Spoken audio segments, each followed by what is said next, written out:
de Simbiótica están listas.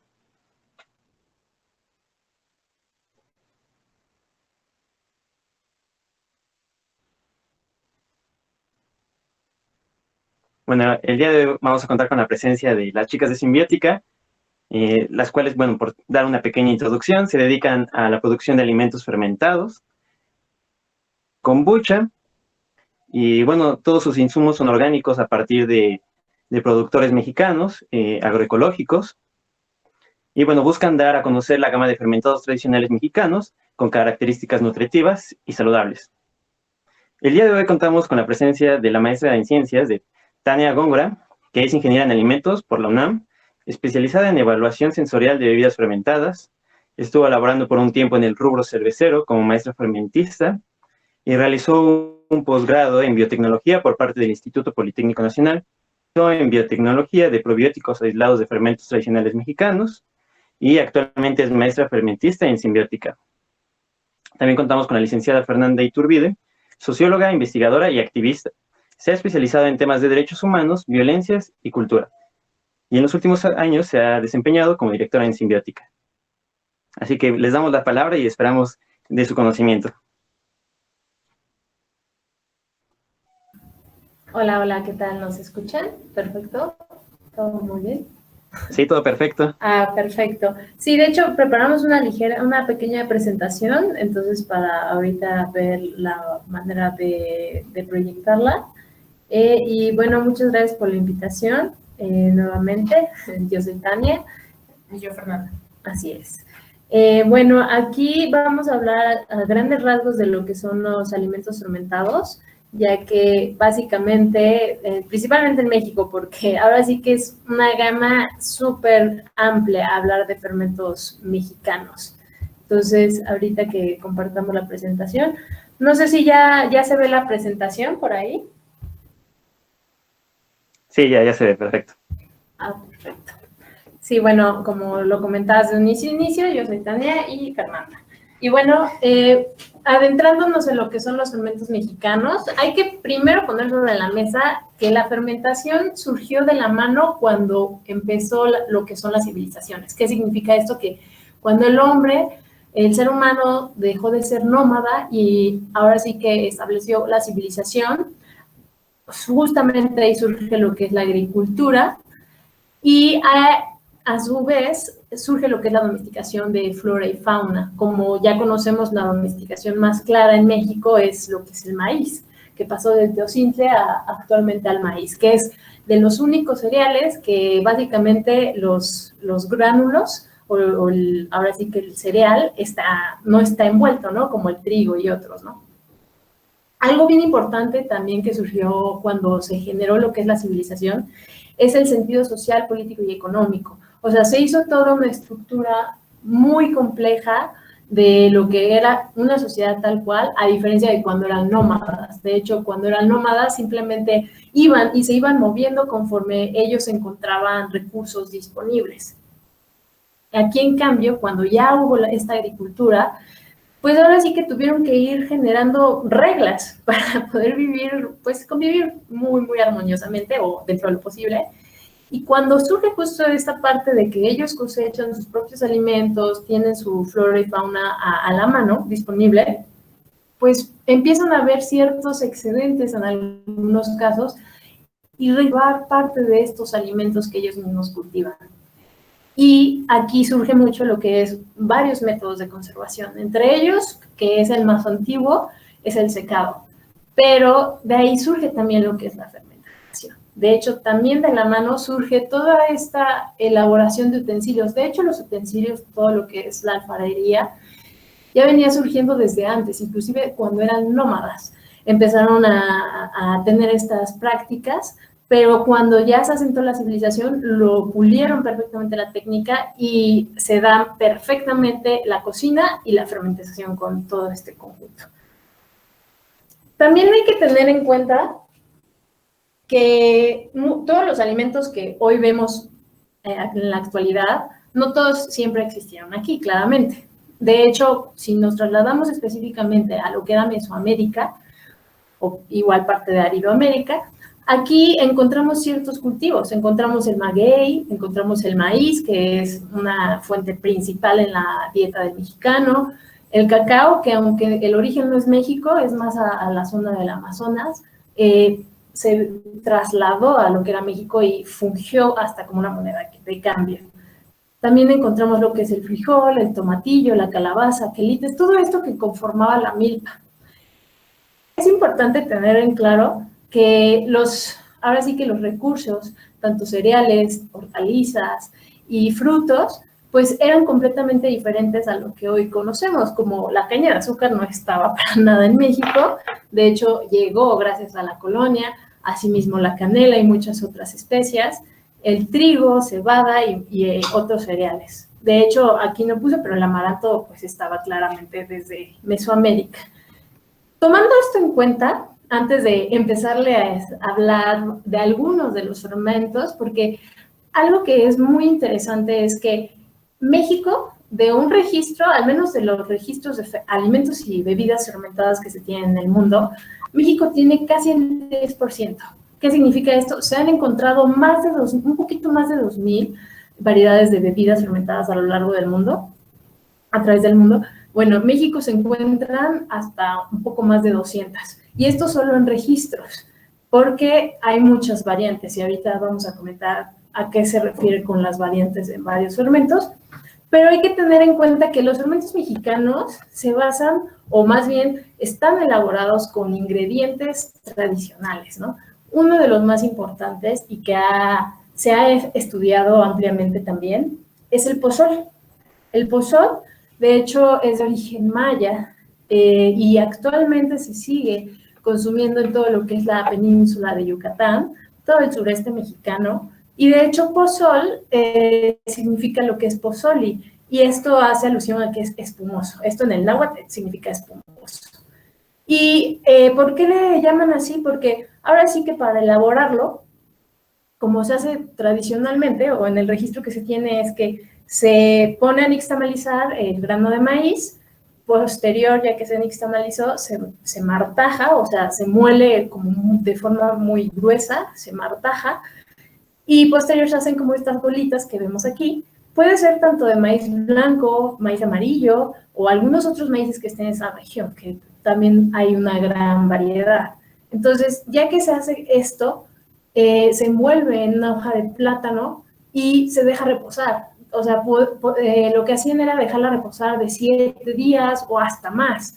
Y algo importantísimo es que para ellos esta bebida, porque también lo mezclaban con agua, de hecho, ya que dejaban de reposar la bolita de masa, lo agregaban mezclándolo con agua y lo batían y se hacía justamente esta parte espumosa. Ellos atribuían a esta bebida que tenía tanto un uso medicinal, porque también lo acompañaban con fortificantes. Los fortificantes ellos le conocen, no solamente con los mayas, sino en toda la antigüedad en México, todo lo que son fortificantes son hierbas o algunos aledaños adicional a la materia prima base, como es aquí el maíz, y tenía funciones diferentes, ya sea que usaban hierbas que ellos ya conocían que tuvieran alguna función medicinal, justamente atribuían ello. Y también se le atribuía un uso ritual. Y esto va a depender también inclusive en la misma región de la península de Yucatán, tendría a variar. Algo bien importante también es que hay una variante de lo que es el pozol. Es el chorote. El chorote, de hecho, esto surgió más, pero de los registros cuando llegaron la colonia con los mestizos, combinaron este maíz, esta bolita de maíz fermentada con pasta de cacao y a veces hasta le agregaban miel o inclusive ya azúcar, ¿no? De hecho, en lo que es Tabasco es muy consumida esta bebida, también es fermentada. Y algo también que hay que destacar es, ya adentrándonos un poco a lo que es la información de pues ahora sí, de la parte científica, Carmen Watcher es una investigadora de la UNAM, ella está en la Facultad de Química, ella es básicamente una de las que más ha investigado justo esta bebida, y ella en una investigación en conjunto, por ejemplo, en el 2003, con Díaz Ruiz, ella encontró que habían varias bacterias, por ejemplo, tanto acidolácticas, que justo muchas de estas bacterias acidolácticas se les atribuye una función probiótica. O sea, toda esta cuestión de que me ayuda que la microbiota intestinal se vaya restableciendo, o sea, funciones positivas a la digestión y al cuerpo en sí. También se encontraron varias bacterias amilolíticas, o sea, que degradan el almidón mismo del maíz. Y algo bien interesante que tiene esta bebida y que no se ha encontrado, al menos hasta ahora, en otra bebida fermentada en el mundo, es que han encontrado, de hecho, la primera investigación que se llevó a cabo fue en 1972 por Miguel Ulloa y Teófilo Herrera, que también son investigadores de la UNAM, encontraron bacterias fijadoras de nitrógeno atmosférico. De hecho, aquí ponemos tres cepas, y justo gracias a que encontraron esto, se dieron cuenta cuando hicieron un análisis, un aminograma, o sea, vieron el perfil de aminoácidos de la bebida, se dieron cuenta que había un mayor contenido de lisina y triptófano, que normalmente no se encuentra en el maíz. Inclusive en nixtamalizado no se encuentra. Entonces vieron que la calidad y la cantidad de proteína disponible era mucho mejor en lo que era el pozol. Entonces ellos atribuyen que gracias a la actividad de estas bacterias fijadoras de nitrógeno se lograba esto. Y por ende veían que en la calidad nutricional y anémica de las poblaciones que consumían esta bebida se encontraba en buen estado. Y por lo mismo es que, pues sí, se ha abierto mucho la discusión en esta bebida, pero todavía dejan todas las aristas abiertas para que se pueda seguir investigando y ver si pueden haber ahora sí que más aristas a investigar. Otra de las bebidas, tenemos lo que es el colonche. El colonche, ahora sí que es una bebida de tuna, de hecho ahí es muy claro con la foto. Se puede hacer de una gran diversidad de tunas, desde lo que es la tuna cardona, de hecho en la foto tenemos más bien a la tuna tampona, y la cardona es muy roja, es un rojo intenso, es lo que más caracteriza a esta tuna. Algo importante es que dentro de lo que se ha investigado, que es de la zona donde se elabora esta bebida, es todo parte de Chihuahua, con los tarahumaras, por ejemplo, en Sonora con los yaquis, que son grupos indígenas que todavía están ahí elaborando esta bebida, inclusive mestizos como nosotros en Zacatecas, San Luis Potosí, Querétaro. Ahora sí que puede abarcar todo el altiplano central.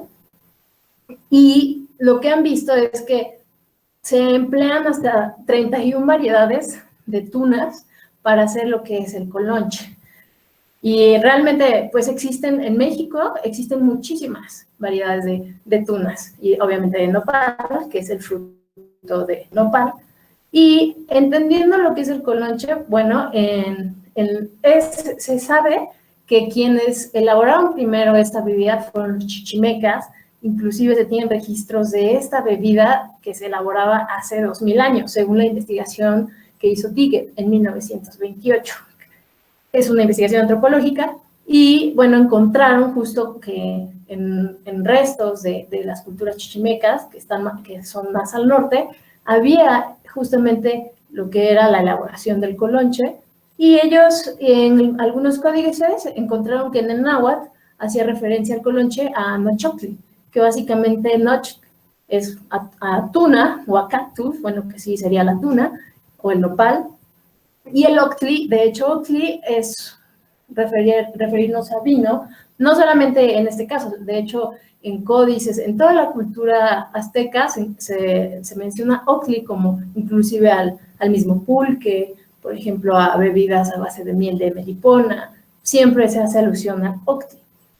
Y, bueno, en una cuestión de investigación científica, a grandes rasgos en sí lo que es el colonche, si nosotros lo llegamos a elaborar alguna vez o vamos a alguna feria donde se elabora el colonche, de hecho, ahorita en septiembre, en el lago de Guadalupe, Laguna de Guadalupe, en el estado de Guanajuato, me parece que está la feria del colonche, pero con esta cuestión de la pandemia no sé exactamente si se esté llevando a cabo.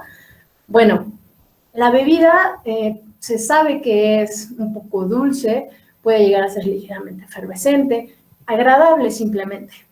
Esto sí tiene una fermentación no tan prolongada.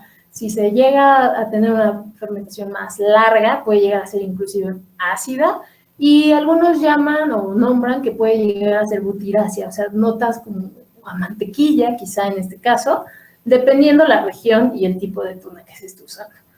Algo importante, y que aquí, por ejemplo, en la investigación que hizo nuevamente Miguel Ulloa, que él es micólogo, esta investigación es un libro que salió a la luz en el 2003.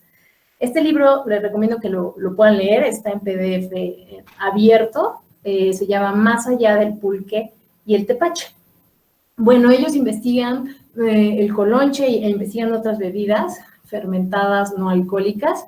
Por ejemplo, aquí ellos encontraron en su investigación que hay una gran diversidad de bacillus, varias bacterias del tipo bacillus, y también encontraron una gran diversidad de levaduras, desde Cándida, Saccharomyces. Saccharomyces cerevisiae es una de las levaduras que se encuentran en todos los fermentos. Hasta ahora, inclusive yo en los registros que he visto, o sea, también en el mismo pozol se encuentra, en este colonche y en los que vamos a mostrar, también está Saccharomyces. Probablemente es por el medio, que es rico en azúcares disponibles. Y también encontraron una levadura que de hecho esa la descubrieron en 1978, que es Streptococcus tabodae. Y de hecho, esta levadura le llamó la atención a muchos, tanto micólogos científicos, que hizo que vinieran a México a investigar, porque también está en el pulque. Y bueno, a grandes rasgos, para quienes nunca habían escuchado el colonche, de hecho, en regiones como en la Laguna de Guadalupe, en Guanajuato, que es la que mencioné de la feria del colonche, ahí, por ejemplo, lo que hacen es ir directamente a la nopalera, cortan las tunas y en el mismo lugar le quitan la piel y las meten en una cubeta o en un contenedor. Las llevan a donde las vayan a fermentar, las aplastan manualmente y posterior ya lo dejan en el lugar donde van a fermentar. Y, por ejemplo, pueden tardar desde 5 días o más, dependiendo, pero algo bien importante es que el proceso de elaboración va a variar de lugar a lugar. Por ejemplo, en San Luis Potosí, probablemente también por las temperaturas un poquito más calurosas que en Guanajuato, en San Luis Potosí no lo hacen como en Guanajuato. Ellos obtienen, haz de cuenta que igual lo muelen con la mano, pero ellos sí lo someten a cocción, lo cuelan con alguna canastilla y lo meten a cocción. Posterior, por ejemplo, ahí agregan lo que es un poco de chastle. El chastle es más que nada que pulque. En algunos casos dirían es la semilla del pulque, es como el asiento o el sedimento. Ellos utilizan chastle y, de hecho, justamente abren esta investigación y estas fotos las estamos tomando de justamente la investigación de Ojeda Linares de este año que salió. Y ellos comentan que es importante que se hicieran más investigaciones en distintas regiones, tanto del altiplano como del norte, para ver la diversidad de los microorganismos que están en cada región. Porque, por ejemplo, ahorita que comenté que en lo que es San Luis Potosí agregan el chastle del pulque, pues probablemente va a haber otra microbiota. Y el sabor también es diferente, lo que comentan en la investigación. Entonces, realmente ahí como ya hablando de, por ejemplo, sobre el colonche, hay una gran diversidad de oportunidades para estudiar, ¿no? Esto enfocado ya sea en el perfil sensorial, por los microorganismos, las variedades de tunas, porque no es lo mismo la tuna verde, que es la tuna blanca que conocemos aquí en el centro de la Ciudad de México, a, por ejemplo, el tapona, el duraznillo. Hay una gran diversidad y los azúcares van a cambiar también. Otro de los fermentos, que también, bueno, obviamente mucha gente ya sabe, probablemente ya ha probado, ya conoce, y hay toda una cosmovisión muy conocida ya detrás de ella, es el pulque. El pulque, que a mí la verdad me llama mucho la atención, sabemos que es una bebida fermentada a partir del aguamiel, que es la savia que se obtiene de un maguey pulquero, porque hablando de magueyes, hay una gran diversidad. Tanto existen magueyes del cual se puede obtener el pulque, como existen magueyes, o más bien agaves, del cual se puede obtener, por ejemplo, el tequila, el mezcal, el sotol, la bacanora. Son muy diferentes a lo que sería un maguey pulquero. Hablando de solamente maguey pulquero, por ejemplo, en Tlaxcala se tienen, me parece, hasta 12 variedades que se conoce hasta la fecha que son para obtener pulque. El más conocido es el maguey manso. Ya en su nombre científico es el agave salmiana. Es de los más empleados, el que tiene uno de los mayores rendimientos, tanto en cantidad de aguamiel que se obtiene como los azúcares son bastante buenos, y además se emplea para otros usos como sería, por ejemplo, el michote y otras funciones. Es muy empleado en nivel comercial. Y algo bien importante y que algunos no conocen es que lo que es el pulque, por ejemplo, más allá de ser una bebida de ritual y una bebida alcohólica, también se empleaba, por ejemplo, un enema. El enema es cuando uno tiene problemas gástricos y, por ejemplo, como un supositorio, bueno, agregaban justamente esta forma de supositorio, lo que era pulque. Y esto lo usaban, pues ahora sí como por esta, hoy ya se sabe, ¿no? Que es porque tiene efectos probióticos, prebióticos.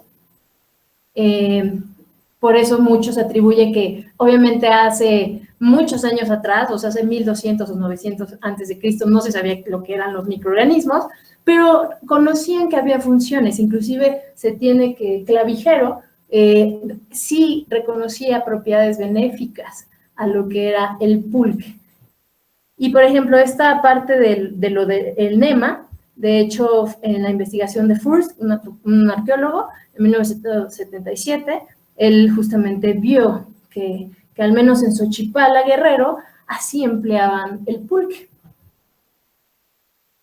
Algo bien interesante es que en el caso del pulque encontramos casi 50 géneros diferentes de microorganismos. Y esto va a depender mucho del tipo de agave que se emplee. Por ejemplo, lo que les comentaba, ¿no? De la variedad de maguey.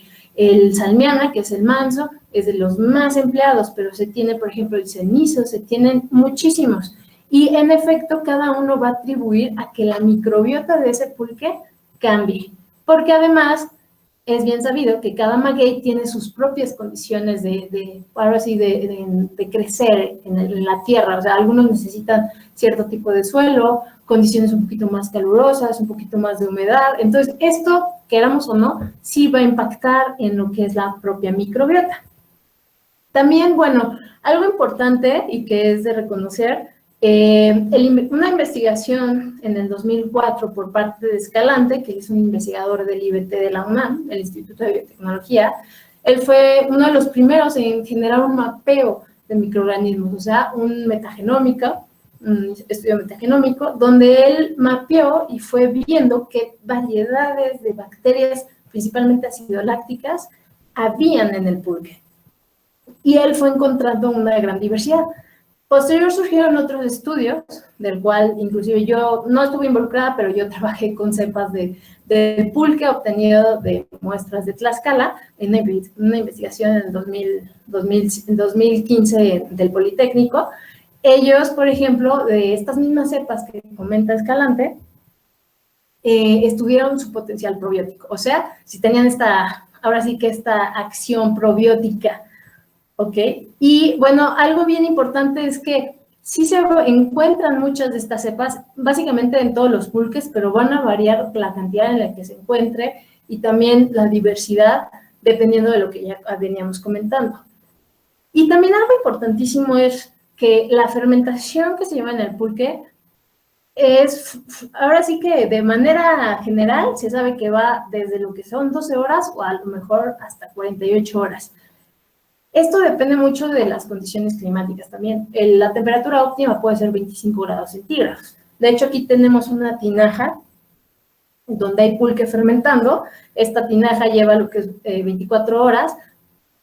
Es que se va agregando aguamiel fresca. De hecho, ellos llaman lo que es el chastle, que es la semilla, que siempre es la misma, y posterior agregan lo que es la contrapunta, que es más básicamente aguamiel, y este se deja fermentando 12 horas y posterior ya, o sea, cuando ya son las 24 horas, tiene otro nombre.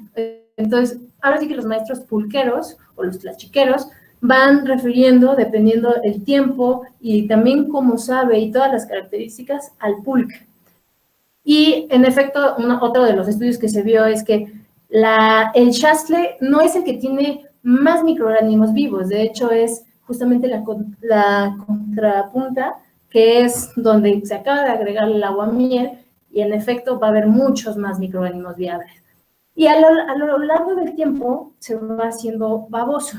De hecho, esta parte babosa, alguna vez he escuchado gente que ha dicho que pues no es agradable, pero curiosamente lo que se ha encontrado es que la parte babosa básicamente son exopolisacáridos, o sea, son betaglucanos, dextranos, que se han analizado y tienen un efecto prebiótico, o sea, funge como un alimento para la buena microbiota intestinal y ayuda en efecto a tener una buena diversidad, o sea, de la microbiota. Asimismo, se ha visto que tiene un efecto protector para el pulque. Propios microorganismos que ya han analizado que tienen potencial probiótico, o sea, gracias a esta baba les ayuda a estar vivos y bastante bien, como también a que el sabor se mantenga por mejor tiempo, o sea, como una forma de evitar la oxidación del mismo etanol y otros componentes como algunos ácidos. Ahora sí que es como en el caso de la cerveza, la espuma, que ayuda a que no haya una oxidación tan pronta. En el caso del pulque estamos hablando que la baba o estos exopolisacáridos son benéficos también en la cuestión sensorial. Y de hecho sí se ha investigado varios, por ejemplo, tanto levaduras como bacterias acidolácticas y, por ejemplo, Leuconostoc mesenteroides, que es una de las bacterias también que encontraron que tenían potencial probiótico, que tienen parte de esta responsabilidad de generar los exopolisacáridos. Entonces, cuando vayan a tomar pulque, entre más baboso, pues sí, es mejor, al menos en el tinacal, ¿no? Y algo importante que hay que destacar también es que, por ejemplo, varios investigadores del Centro de Investigaciones de Biotecnología Aplicada del Politécnico en Tlaxcala demostraron que los microorganismos aislados del pulque tienen capacidad de inhibir el crecimiento de ciertas bacterias patógenas, como Escherichia coli, Shigella y varias variedades de Salmonella. Y no comento de una cepa en específico, sino vieron que son muchísimas cepas, porque se generan desde vitaminas, se generan, por ejemplo, compuestos que tienen un efecto bactericida, bacteriostático, o sea, tienen ahora sí que toda esta función gastroprotectora, si lo vemos así. Entonces, también el hecho de decir, bueno, es que si tomo pulque me suelto el estómago, a lo mejor porque ahí venía alguna bacteria que me hizo mal, difícilmente, claro, si se llevan el pulque del tinacal a un centro de consumo y pues si tienen muy malas prácticas, pues sí pudiese llegar a pasar. Pero si uno va directo al tinacal, donde producen el pulque, es muy difícil, porque ahí es donde inclusive más microorganismos vamos a encontrar. Y tiene este efecto gastroprotector. Y bueno, saltando a otro fermento que elegimos para hablarles un poco, es el tesguino. El tesguino, de hecho, aquí hay una confusión constante con el tejuino, que de hecho el tejuino, ahora sí que es una apropiación del propio tesguino, pero por parte de los mestizos. Justamente el tejuino surge en la colonia, después de la conquista, porque al tejuino se le agrega lo que es la caña de azúcar y se le agregan ingredientes que para nada estaban en la parte mesoamericana. El tesguino, sin embargo, es reconocido por investigadores como una cerveza de maíz. ¿Y por qué una cerveza de maíz? Porque se usa lo que es el maíz germinado. De hecho, en la foto podemos ver maíz morado germinado. Y ya que germinó, de hecho es muy importante la forma en cómo ellos lo germinan. De hecho, lo germinan en la oscuridad, esto para que no se genere tanta clorofila y no amargue la bebida. De hecho, lo hacen en la oscuridad y han visto, o lo que veían, era que era mucho más dulce lo que era el sustrato al momento de generar lo que es como un mosto, ¿no? del maíz germinado. De hecho, ya que tenían el maíz germinado, lo martajaban, lo molían y lo sometían a una cocción. Pero no agregaban todo. En algunas regiones se tiene que quitaban una porción antes de meter todo al cocimiento, se quedaban con una porción y tardaba a veces hasta días en cocerse. Y esto porque, por ejemplo, investigando, el punto de gelificación de los almidones del maíz es muy alto. Entonces, por supuesto, a diferencia, por ejemplo, de la cerveza, se puede obtener pues puntos más bajos, ¿no? Por eso los perfiles de maceración que se le llama son diferentes en la cerveza de cebada. En el maíz, por ejemplo, sí requieren llevarlo arriba de 90 grados. Entonces, por lo mismo, se entiende que pues tenían por mucho tiempo, o sea, porque en los registros se tienen 12 horas, 24 horas, días, ¿no? Hasta que se volvía completamente amarillento. De hecho, si se evaporaba mucho el líquido, se tiene en los registros que agregaban más agua.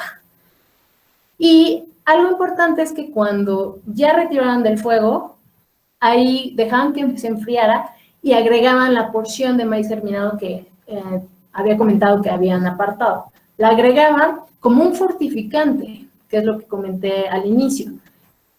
Fortificante se entiende justo como alguna hierba, en este caso es el mismo maíz, pero en otra presentación. Y esto porque si entendemos que, por ejemplo, lo que son hierbas o son más del maíz germinado, pues no se sometió a un cambio de temperatura, por ejemplo, y hay una gran diversidad de microorganismos, o sea, hay más microbiota activa ahí.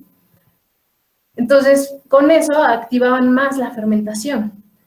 Y otra de las cosas es que a veces, dependiendo de las regiones en las que se elaboraba, porque muchos de quien lo elaboraba, se tiene registro que era, y que lo siguen haciendo, son los yaquis, también los pimas, huicholes, que también los conocidos como rarámuris, o inclusive algunos zapotecas en Oaxaca, inclusive tarahumaras en Chihuahua. Esto de los registros, por ejemplo, de quienes hacían el tesguino, por primera vez lo hizo Lumholtz en 1902, pero quienes volvieron a tomar el tema sobre estudiar el tesguino fue, por ejemplo, el grupo que conformó Patricia Lape y Miguel Ulloa en 1989, que también son investigadores de la UNAM.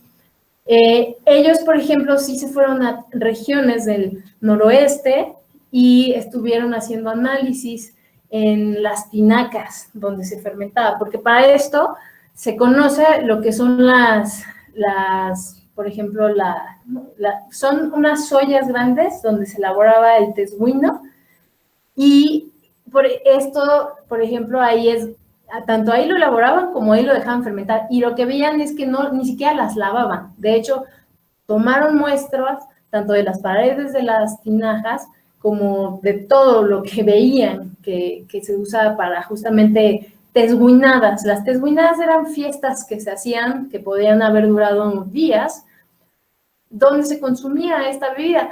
Algo que creo no he comentado es como todo el sentido ritual que se le daban a estas bebidas. Cada una de las bebidas que hemos comentado tienen un sentido ritual. No me refiero a que todos los grupos indígenas lo hayan tenido, pero algunos grupos más que otros. Entre ellos los huicholes, está muy arraigado lo que es las tesguinadas dentro de su propia cosmovisión. Y, por ejemplo, también tenían las variantes. Hay una variante del tesguino donde le agregan caña de maíz. La caña de maíz, de hecho, si ustedes llegan a ir a una milpa donde todavía esté joven lo que es, ahora sí que el maíz, en este caso, justamente el tronco, si se corta, es muy jugoso, todavía están muy concentrados los azúcares. Y este jugo lo usaban, por ejemplo, para combinarlo con el tesguino y le llamaban pasiqui. Y hay muchas otras variantes. Por ejemplo, algo que no comenté, lo que es el tesguino, se ha encontrado que viene del náhuatl, tecuín, que es latir el corazón, pero muchos lo han atribuido a que hacen esta alusión porque se alcoholizan. Porque sí se han encontrado que el tesguino podía llegar a tener altos grados alcohólicos, hasta 13% de grado de alcohol, en algunos registros que se tienen. También el tiempo de fermentación varía. Esto va a depender del tipo de maíz que empleaban, inclusive el tiempo que lo dejaban en cocción para obtener más azúcares disponibles, también en la propia fermentación. Y en las investigaciones, pues nuevamente, se encuentra Saccharomyces cerevisiae, han encontrado Brettanomyces, variedades, desde varias variedades también de Cándida, Hansel anomala y también Bacillus. Y del mismo modo se ha vuelto a encontrar una gran diversidad de bacterias acidolácticas, variedades de Leuconostoc y Streptococcus. Por ejemplo, aquí no hacen mención que hayan encontrado bacterias fijadoras de nitrógeno, a diferencia del pozol. Ahora sí que esto va a depender probablemente justo de la técnica, cómo se elabora. En el caso del pozol, normalmente, pues, aunque se sometió a una nixtamalización, aquí no. Entonces, hay que tomar en cuenta como estas diferencias. Y en todos los fermentos, de hecho, encontramos fermentaciones mixtas. No estamos hablando de solo es fermentación alcohólica, solo es fermentación láctica, no. De hecho, en los análisis que han visto, en el caso del tesguino, sí hay tanto una fermentación alcohólica, pero también ácido láctica. Y, como se sabe, algunas bacterias ácido-lácticas también pueden generar un poco de alcohol. Y obviamente, si ya se deja mucho tiempo, puede llegarse a encontrar también un poco de fermentación acética por la oxidación del alcohol y pues tiende a hacerse avinagrado o ácida la bebida.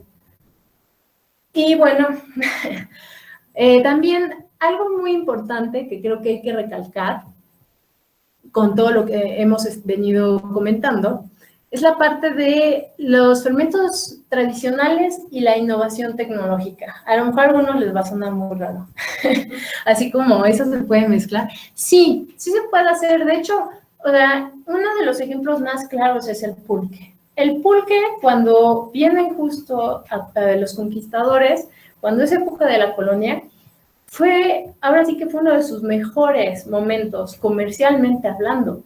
Nada más que inclusive se prohibió el uso de fortificantes, o sea, de cualquier otra cosa que no sea aguamiel. Porque se pensaba que pues era una forma de adulteración. Pero, por ejemplo, hubo un gran desarrollo inclusive de investigaciones que se hicieron tanto a la salud, porque comercialmente hablando el pulque era muy bueno y la verdad dejaba mucho dinero, porque era una de las bebidas más vendidas alcohólicas, al menos en México, y también partes de Sudamérica.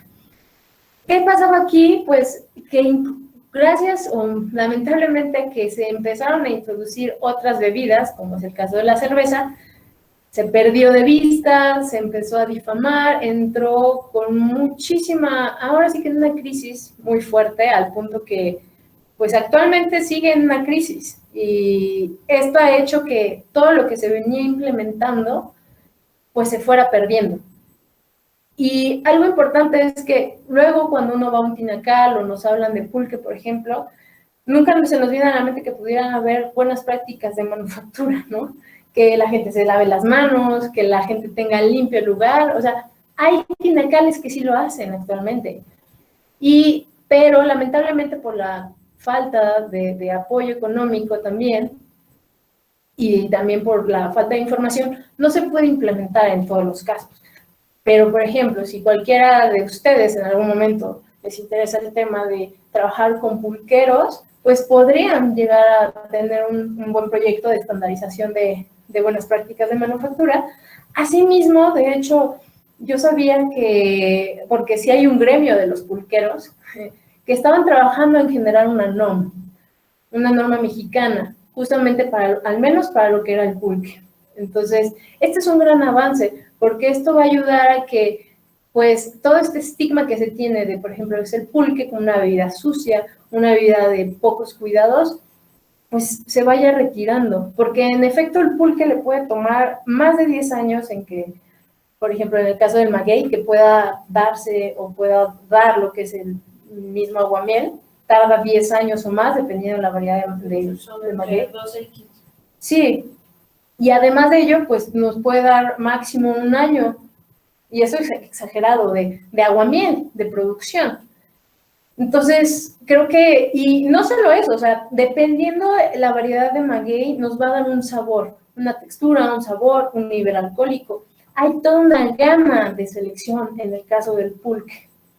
Algo importantísimo también, y que ese es un ejemplo claro también del pulque, es el aprovechamiento de ingredientes y residuos. Por ejemplo, aquí en esta foto ahora sí que son masas para distintas técnicas de panificación, tanto para pan de fiesta, para hacer pizzetas.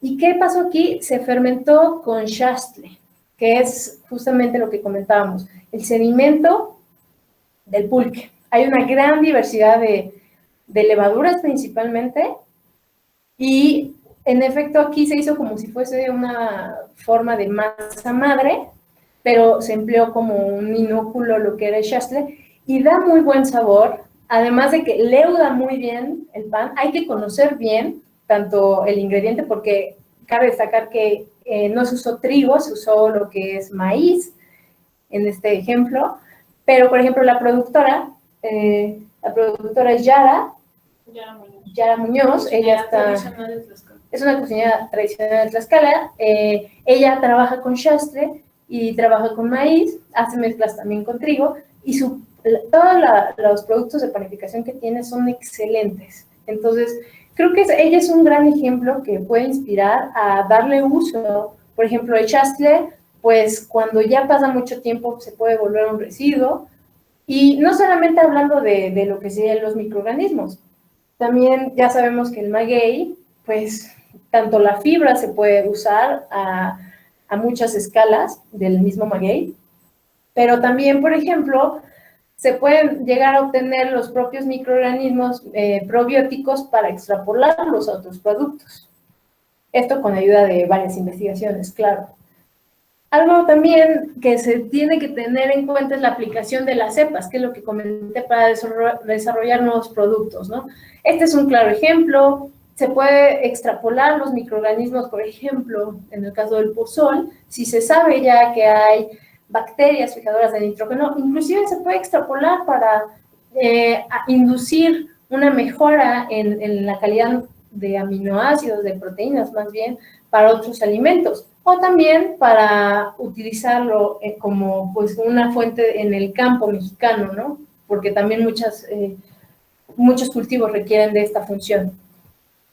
Y bueno, hablando de fermentos mexicanos, realmente nos quedamos cortas, es que es muy grande. Hay muchísimas bebidas, por ejemplo, así nada más, siendo un poco puntual, tenemos una hidromiel mexicana que se le conoce como Gualché, que se elabora de miel melipona en Yucatán. Tenemos, por ejemplo, el chorote, que sí lo comenté, que es como otra variante de lo que es el pozol, que se consume mucho en Tabasco. Tenemos el sendechó, que, por ejemplo, se parece mucho igual al pozol, pero se le agrega chiles y otros condimentos, que es muy consumido en el Estado de México por los grupos mazahuas. Tenemos, por ejemplo, lo que es la tuba. A lo mejor ese sí se les hace más conocido, que es un fermento obtenido de la salvia de la palma de coco, que es muy dulce, que es un proceso similar al pulque, pero hay que subirse a la palmera. Y por ejemplo, aquí hay una discusión porque se cree que más bien llegó en la colonia, pero con los filipinos, porque no existían las palmeras cocoteras. Se tiene lo que es la taberna, que del mismo modo es un fermento de palma, pero es de la región de Chiapas, o todos ya seguramente han escuchado del tepache, que realmente es un fermento de frutas, pero en los orígenes, por ejemplo, haciendo la derivación en náhuatl, algunos dicen, bueno, es que es tepiatl, que significa bebida de maíz, o algunos dicen, no, es que proviene del tepachoa, que es prensado en piedra. Pero los registros que han encontrado es que el tepache tradicionalmente se hace de maíz, pero maíz tierno, que es muy dulce. Entonces, de ahí muchos piensan que es el origen, y que debido a la colonia y a ahora sí que tropicalización de ingredientes, pues se empezó a usar, por ejemplo, la piña, la manzana, y hoy en día se quedó pues, como con piña, ¿no? Pero realmente hay muchísimos otros más, que creo que hay todo un campo de investigación y aprovechamiento. Y algo interesante es que, por ejemplo, a mí me llamó mucho la atención esta frase que encontré, que la dijo Steinkraus. Steinkraus igual es un investigador que hasta ha trabajado con Carmen Watcher, en el 93 de hecho, pero él comenta, si conoces la historia de la alimentación, conoces la historia del hombre. O sea, ¿qué va con esta frase? Es que creo que es muy importante entender de dónde vienen todos estos fermentos, de dónde vienen todos los ingredientes, al menos de nuestra cultura, porque es una forma de entender cuál es nuestro contexto actual, ¿no? Si nosotros le damos prioridad a lo que es el maíz, más que, por ejemplo, a otros ingredientes que sabemos que no son endémicos u originarios de esta región, pues obviamente el maíz ya está más acoplado en este caso a este clima, ahora sí que a esta parte geográfica del mundo. Y entendiendo esto, ¿qué hacían las personas que fermentaban hace miles de años? Pues ellos fermentaban lo que tenían a la mano, ellos lo transformaban, porque esa fue ahora sí que la razón del por qué fermentaban, porque querían preservar, querían darle otro uso, que es muy sustentable, claro. Entonces, creo que si nosotros entendemos y empezamos a trabajar con ingredientes locales, o sea, si estamos, por ejemplo, en Puebla, en Tlaxcala, en Ciudad de México, y sabemos cuáles son nuestros ingredientes locales, podemos sacar provecho de ello y tener a la mano esos ingredientes, esa materia prima, ya sea también transformándola por fermentación, aprendiendo de esto, o haciendo propuestas con nuevos productos. Y pues bueno, esto es como a grandes rasgos hablar un poco de los fermentos mexicanos y pues esperemos que les haya agradado un poco. Sí, bueno, rápidamente, una cuestión también muy importante es que no solamente en México, o sea, existen bebidas fermentadas, sino también existen alimentos fermentados. Como Tania había mencionado anteriormente, la mayor parte de estos fermentos sí están asociados a cuestiones rituales. Muchos de ellos son muy difíciles de encontrarlos para el consumo, pues, para cualquiera, por la cuestión ritual. Y también porque se hacen en comunidades ya sean cerradas o muy apartadas de la metrópolis. Entonces, pero algo que a nosotros nos gusta pensarlo así es que no por el hecho de que no los veamos no existen, sino también es porque otro tipo de fermentos han venido a, pues, hasta cierto punto, sí y no, a suplantar bebidas y alimentos tradicionales que se consumían en nuestra área geográfica. Entonces es una cuestión como un poco de discusiones dentro de los propios consumos que tenemos día con día. Obviamente también pensamos en la industrialización de este tipo de fermentos y es un poco compleja por las mismas propiedades que se tiene y pues como un poco también Tania les ha comentado, pues no hay tanta investigación como a lo mejor en otro tipo de fermentos occidentales o hasta asiáticos. Entonces, eso es también como uno de los temas a debatir, ¿no? Y que creo que nos toca un poco como nuevas generaciones pensarlos y retomarlos, porque el hecho de que no se hayan consumido a lo mejor que 50 años, no quiere decir que no respondan a propiedades también, ya sean benéficas a nuestros cuerpos, y sobre todo que puedan venir a, pues también a reforzar ciertos apoyos que requiere también el campo mexicano, que también está en crisis desde hace muchísimo tiempo. Entonces, también como estudiantes tenemos esa oportunidad de abrir justamente enlaces o puentes pues para poder seguir aportando y que, bueno, haya menos migración también de las personas del campo a otros países, porque en efecto es una de las cosas que están afectando más al país. Entonces, no solamente es como la cuestión de hablarlo desde una cuestión científica y de las propiedades que puede tener cada fermento, que muchas veces es como la cuestión que bueno, en mi caso no, yo no aislaba nada en el caso de bacterias o microorganismos en la carrera, pero sí es un poco la idea de tener como una cuestión muchísimo más integral cuando hacemos trabajos de investigación. Entonces, también a mí me gusta pensarlo como un poco reforzar nuestra base ética como profesionistas y más bien cómo también podemos trabajar de la mano con este tipo de alimentos endémicos o tradicionales de nuestro país y bueno, seguir como con seguir dándole más historia y pues que siga prevaleciendo y conociéndolo un poquito más. Entonces realmente es inmensa así que el catálogo de fermentos mexicanos, tanto en bebidas como en alimentos, pero sí quisimos hacer como un resumen como muy, ahora sí que muy por encima, porque si no, no acabamos, no nos da el tiempo, pero también es porque justamente este tipo de fermentos son los que también han sido más estudiados por la comunidad científica, desde los micólogos, biólogos, estrictamente hablando, como también desde la biotecnología y bueno, en la antropología, específicamente antropología de la alimentación, bueno, es un tema constante que se ha ido debatiendo y también en la, ¿cómo se llama? ¿Antropología?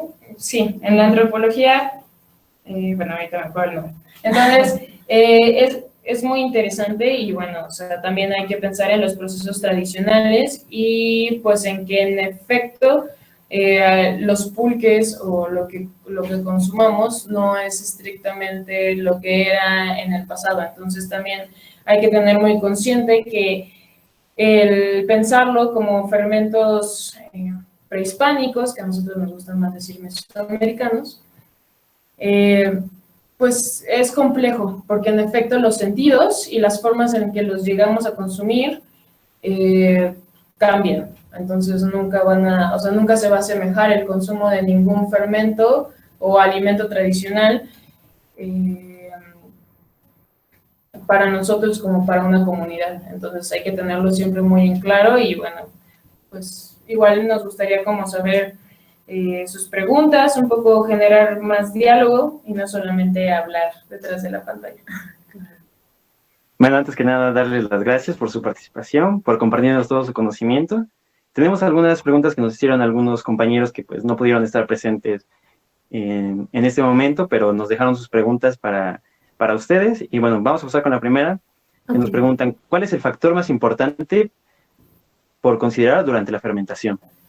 Por ejemplo, hablando de justo de esta parte de los fermentos mexicanos, pues creo que uno de los más importantes es pues la materia prima, o sea, conocer la materia prima, como lo que comentaba de los pulques, o sea, los pulques, ahora sí que el pulque se va a definir mucho de qué maguey venga, y lo que comentaba, uno de los pulques, o más bien de los magueyes, que tienen mayor rendimiento, que podrían llegar hasta industrializarse, si se diera el caso, sería el maguey manso, que es el salmiana. Entonces, cuando uno quisiera fermentar o presentar una bebida fermentada mexicana, creo que lo importantísimo es conocer de pies a cabeza al ingrediente que se va a usar, ¿no? Porque ya partimos de saber, bueno, si tiene tanta cantidad de azúcares, tiene estos nutrientes que me pueden fomentar a que haya ciertas levaduras o ciertos microorganismos, como por ejemplo lo que comentábamos de las bacterias que tienen capacidad de fijar nitrógeno atmosférico, pues esto es muy particular. Y también va a depender mucho de qué proceso le voy a dar. Y el proceso va a depender mucho, como lo que ya veníamos mencionando, son el tipo de fermentación que quiero que predomine, porque si uno de los retos más fuertes o más grandes de hacer fermentos mexicanos es que pues realmente si no haces como una inoculación establecida, como en el caso de cerveza o algunos vinos, pues obviamente tienes toda una población ahí luchando, ¿no? Por el sustrato, por los azúcares, por el alimento. Entonces, van a predominar los que más se adapten al final. Entonces, el hecho de que el que se adapte mejor no te garantiza que sea como que al final te dé un producto, pues, sensorialmente agradable, por así decirlo. Entonces, creo que aquí es importante, parte de conocer el ingrediente te va a ayudar un poco como a saber por dónde. Y también el que se establezca, quiero no sé, un vinagre de tuna, ¿no? Bueno, ya sabemos que voy a requerir de varias bacterias acetobacter, pero si quiero un licor, una bebida alcohólica, o no quiero esto, quiero más como un tipo soda, pues sí, entonces tenemos que definir eso también. Creo que esas son las dos variantes importantes. Definir qué producto se va a hacer para saber por dónde vamos a abordar el proceso y saber, o conocer más bien la materia prima. Ok, muchísimas gracias. La siguiente pregunta que tenemos dice, en caso de comercializar bebidas tradicionales mexicanas, como son el pulque, tepache, coloncha y tejuino, ¿habría variaciones en su proceso de elaboración o seguiría siendo preparado de la misma manera? No, va a haber variaciones en su producción. Justamente es algo que, digamos que es una industria entre comillas joven, porque obviamente el pulque, bueno, en este caso estamos tomando el pulque, ¿no? Pero todas estas bebidas que presentamos pues son muy antiguas, pero ya si lo queremos llevar como una estandarización, sí sufriría, digamos, cambios en su producción, y no solamente en su producción, sino también en sus propiedades. Entonces, sí, ahí es como también una cuestión un poco compleja. O sea, definitivamente, pues no va a ser el mismo trabajo el que se llevaría, digamos, en una planta de producción, que si ustedes van y, ¿saben? Van con el maguey y extraen el aguamiel con el acocote, lo ponen en las tinajas. Realmente es un proceso más allá de lo artesanal, porque creo que ahorita ya el término artesanal tiene muchas interpretaciones, sino más bien es algo que también es muy ritual en el sentido estricto, que al productor, al tlachiquero, le genera mucho sentido, al grado de que sabe que por las lunas cuándo va a haber más aguamiel. Y a lo mejor esto a ustedes les puede sonar un poco extraño, pero tiene sentido. O sea, tiene sentido aunque no haya como una base científica respecto al comentario del tlachiquero, estrictamente hablando, porque a lo mejor no tiene un diploma en biotecnología. Pero al final la experiencia que tienen en el campo sí es bastante enriquecedora. No sé si tú quieres comentar. Sí, creo que el hecho de tecnificar algo sí se puede hacer. Creo que sí se puede tecnificar cualquiera de las bebidas fermentadas tradicionales mexicanas. El detalle, como lo que comenta Fer, es que a veces cuando lo queremos tecnificar no vamos a entender o vamos a dejar de lado toda la cosmovisión, todo el bagaje cultural y ritual que se tenía, ¿no? Por miles de años. O sea, un caso clarísimo es el pulque. Yo podría agarrar y decir, bueno, yo quiero hacer pulque, pero incluso si tú vas a un tinacal, te dicen, es que ahorita no es temporada de pulque. ¿Entiendes por qué te lo dicen? Ah, pues es que como se queda el aguamiel en el maguey y hace mucho calor, se agría. Y tú, bueno, si lo te puedes entender es, ok, sí, las temperaturas altas, ¿no? ¿Cómo podrías corregirlo? Si yo quisiera tecnificarlo, pues desde cómo siembro mi maguey, lo tengo en un invernadero con temperaturas controladas para que no pase eso. Pero pues obviamente rompes eso, ¿no? También si tú dijeras, no, pues es que se me pasó de fermentación mi pulque. Obviamente el tinacal tradicional, pues no modifican, ellos ahora sí que respetan la temperatura ambiental, respetan todo. Pero si yo quisiera tecnificarlo, pues sabes que pon un tanque enchaquetado con glicol para que siempre tenga mi temperatura de 20 o 15 grados, como se hace en la industria cervecera o en la industria del vino. Y siempre voy a tener un buen pulque todo el año, ¿no? Y también si digo, bueno, voy a venderlo a gran escala, ¿cómo lo presento sin que me explote la botella? ¿Sabes qué? Pues pasteurízalo, ¿no? Pero, ¿sabes qué? El problema es que si lo pasteurizo, se pierden los hexapolisacáridos y me queda todo aguado. Y muchas de las propiedades probióticas que ya venía comentando también se pierden. Que inclusive aquí me dirían, no importa, las aíslas, las inoculas y se las vuelves a agregar, pero no es lo mismo al final. Inclusive sí se ha hecho, pero ahora sí que el mercado al que le avientan es el mercado que está fuera de México, como este mercado de la nostalgia, donde saben que no se van a poner exigentes con el pulque, o sea, solo quieren probar algo que sepa pulque, pero si tú ya te vas a poner a competir con un pulque tradicional, por mucho vas a ver mejor el pulque tradicional, ¿no? O sea, medio va a ser pulque ahí industrializado, pero sí es abismal la diferencia de sabor y textura, ¿no? Entonces, yo creo que ya depende mucho de los intereses y hacia dónde. Yo creo que sí se puede tecnificar, como lo que comentaba de, vamos a aplicar unas prácticas de manufactura en lo que se tiene, vamos a generar norms, y ¿por qué no? El hecho de tecnificar no significa que se rompa algo, o sea, a lo mejor puedo facilitar, ¿no? O sea, automatizar algunos procesos que sé que si los hago de forma manual son muy tardados, sí se puede hacer, o sea, no está peleado, y creo que es una forma de que pueda seguir sobreviviendo este nicho, ¿no? No solo del pulque, de otros. Entonces, yo creo que hay toda un área de oportunidad que se puede explotar de forma positiva, más que se llegue a corromper la esencia. Okay. Bueno, también tenemos otra pregunta. Nos dice, ¿qué tan avanzada está la investigación acerca de los cultivos iniciadores que dan pauta a la fermentación en este tipo de productos tradicionales? Pues sí hay muchísima investigación hecho.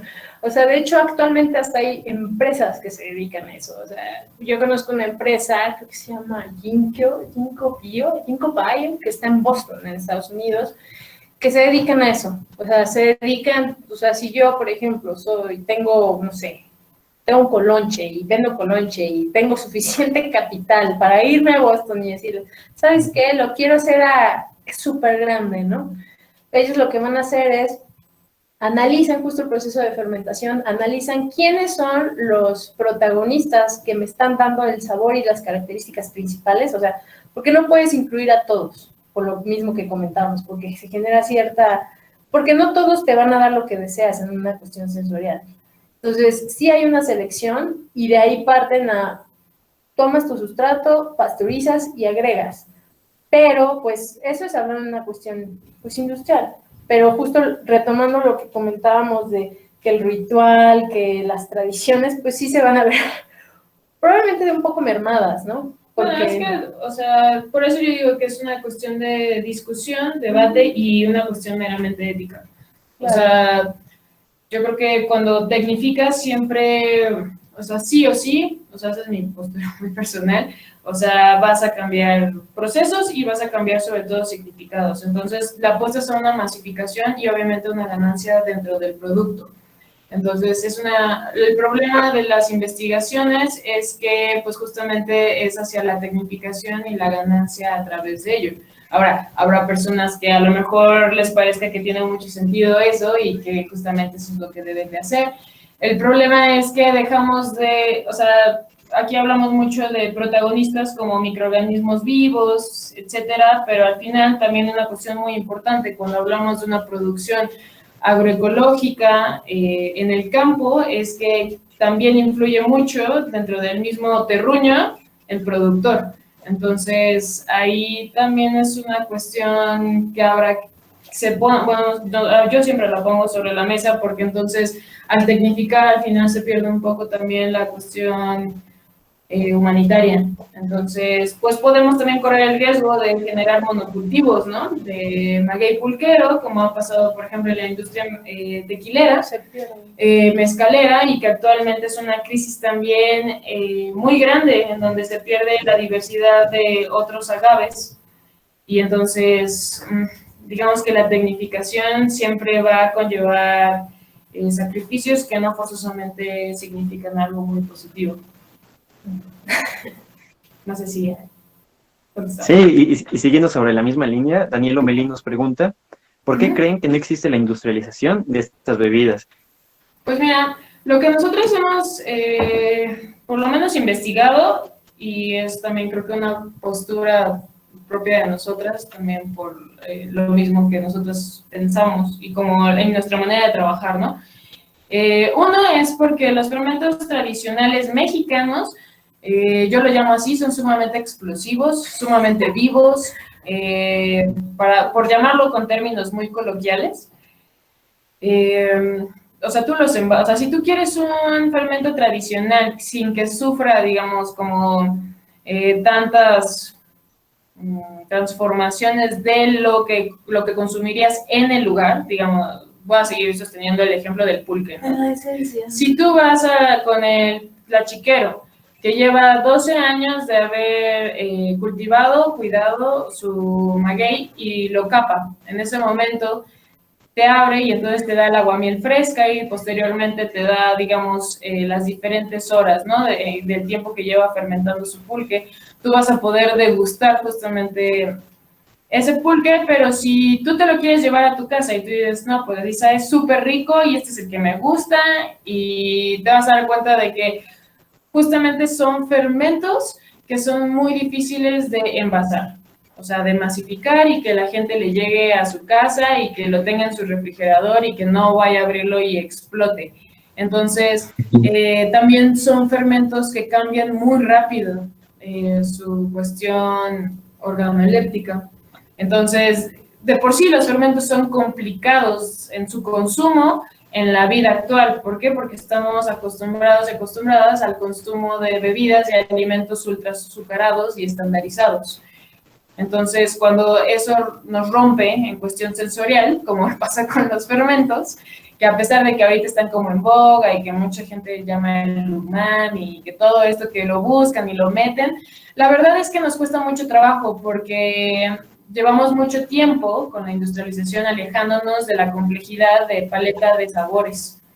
Entonces, pues una cuestión muy natural es difícil. Entonces, nosotras consideramos que ese es un lado del por qué no, digamos, no se han industrializado, no se han masificado. Sí hay marcas, o sea, justamente de pulque, hay una de tejuino, pero yo no me atrevo a llamarlo ni pulque ni tejuino en el sentido estricto porque pasan por una pasteurización y bueno, uno está en Tetra Pak y otro está en botella de cerveza y ahí donde se enlaza mucho es con el marketing, porque también cuando hablamos de industrialización y tecnificación no hay que olvidar una herramienta muy importante que es el marketing, cómo vendemos lo que hacemos. Entonces ahí ya entra como lo que decía Tania y lo explica científicamente de la pasteurización, porque cuando pasteurizan el pulque, pues bueno, se vuelve líquido, ¿no? Pues ahí ya es una campaña de marketing para generar un estigma de los otros pulques que en efecto tienen esta sensación viscosa, que tiene una explicación científica de ser, pero lo llaman como un mal pulque, un pulque feo. Entonces, también es una cuestión bien importante en donde hay que tener muy en claro que la industrialización siempre va a conllevar de la mano el marketing. Entonces, y a los mexicanos nos cuesta mucho trabajo beber nuestros fermentos tradicionales, entonces, pues no es lo mismo que vender cerveza artesanal. No, y es que algo importante es que si queremos industrializar los fermentos, tenemos que hacer correcciones. Correcciones que esto se va a notar si lo comparamos con uno tradicional. O sea, lo que comentábamos, ¿no? De la viscosidad del pulque. O los aromas que a veces dan los fermentos, que son componentes volátiles que básicamente provienen de la fermentación. Y en la fermentación no hay un solo microorganismo, son múltiples de distintas especies que generan componentes químicos que dan precursores a aromas. Entonces, al final se va a tratar de, bueno, quiero que huela rico para que la gente no le ponga un pero, pues vamos a controlar, quitamos a tantos, dejamos a cuantos, y al final sí te lo vas a tomar. A lo mejor hasta tú dices, bueno, si el colonche es ligeramente efervescente, pues lo voy a hacer gaseoso, voy a hacer un refresco de colonche. Sí, pero pues vas a meter presión de CO2, de dióxido de carbono alimenticio, está bien, pero en un sentido, o sea, está bien, digo, si lo quieres comercializar, o sea, pero realmente yo no me atrevería en un sentido de ya conozco lo que es todo este ritual del colonche, a lo mejor yo no le diría, es colonche, diría, no sé, refresco tipo colonche o refresco colonche, o sea, pero no diría, es un fermento colonche, ¿no? O sea, yo creo que por ahí debería ser la cuestión, de que si se va a intentar industrializar o tecnificar alguna de las bebidas, creo que es poner sobre la mesa eso y ser transparentes. Mira, es que el nuestro es un tipo, más que es un tejuino original, ¿no? O sea, es bien difícil, porque justo tienes que hacer correctivos para que tenga una vida anaquel adecuada, tenga un comportamiento estandarizado, o sea lo que se espera a nivel industrial, ¿no? Entonces, creo que más bien es poner eso sobre la mesa, principalmente. Ok, nos pregunta Keila Hernández, nos pregunta sobre cómo se determina el tiempo de fermentación de cada variedad de pulque. Pues mira, los tlachiqueros hemos visto que, o sea, lo que sí hacen es, ellos toman los grados Brix, que son estos sólidos solubles, para que les diga más o menos cuánto de dulzor tendría o azúcares simples tienen por ahí, ¿no? Entonces, inclusive ellos han visto, bueno, es que, no sé, el manso tiene 12 Brix, ¿no? Ellos, por ejemplo, ya tienen algunos, ya tienen medido que cuando hace calor, a las 24 horas tienen que tomar los grados Brix y checar y probar, o sea, forzosamente tienen que hacer esta prueba sensorial, organoléptica. Pero tienen sus parámetros, o sea, tienen el parámetro de los azúcares solubles, que son los Brix, y el probar. Esto en un fermento tradicional, como el pulque. Obviamente otros, como, no sé, el tesguino, que realmente es todavía más tradicional, o sea, y hay muchísimo menos técnicas para su ejecución porque es algo mucho hasta cierto punto de ritual y mucho de comunidad. Pues ellos se basan sí en una receta que siguen, pero también mucho en la parte sensorial, lo prueban, o sea, y en efecto todos los que yo hemos ido conociendo, Fer y yo, siempre es como ahora sí, como la prueba, ¿no? Es probarlo, o sea, siempre lo prueban. Y todo el tiempo están probando desde su materia prima para ver si está en un nivel óptimo de madurez para que les dé este dulzor o las características que buscan. Con eso parten y fermentan y prueban. Pero lo que sé es que en el caso del pulque, los grados Brix. Ok, muchísimas gracias. Nos pregunta José Antonio Merlín Ibarra, ¿cuánto impacto tiene la fermentación?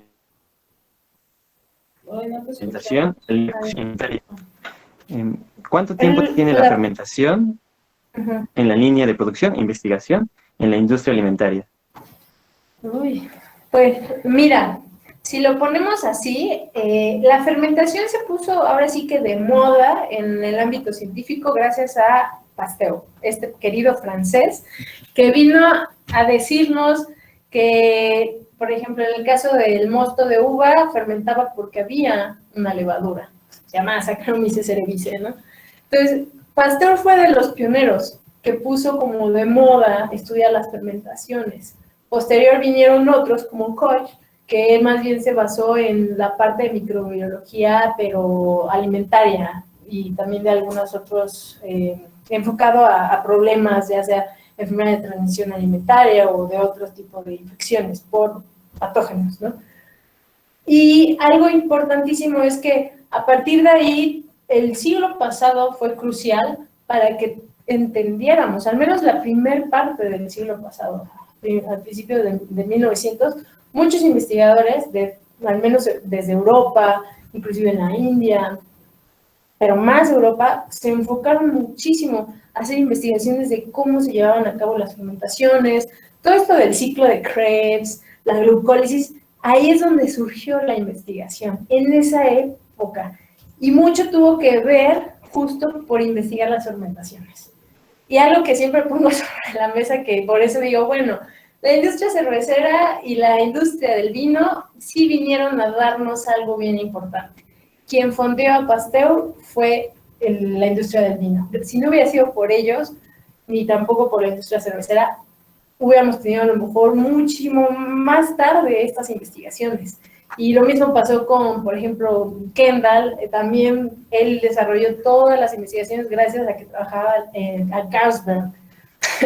O sea, entonces, tomando esto en cuenta, pues la investigación que se tiene sobre fermentaciones pues tendrá desde, ¿qué será? El siglo XIX, siglo XVIII no, aunque se tienen registros que en el siglo XVIII, pues fueron como los inicios del microscopio. Pero donde ya repuntió del siglo XIX hasta la fecha. Y ahorita hay una gran diversidad de investigaciones, tanto en fermentos mexicanos se está volviendo a abrir como más, se está poniendo de moda ya desde hace como 4 años.